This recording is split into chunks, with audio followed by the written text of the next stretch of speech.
Ladies and gentlemen, welcome to another video. In this video, we're going to be talking about how to buy your first $5 of Bitcoin on Cash App. So let's just get straight into the video. The first thing you want to do is simply download Cash App from the App Store or Google Play Store, create an account, link a bank account or debit card. Once you've done so, to buy Bitcoin, you must complete identity verification, which involves providing your full name, date of birth, and last four digits of your SSN.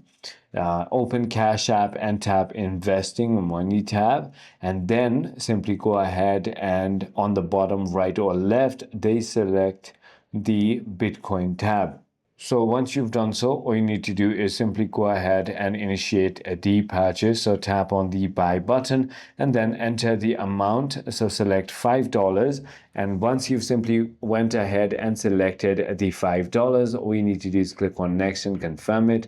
I hope this video clarifies everything for you. If you have further more queries, feel free to comment down below and I'll see you on the next one.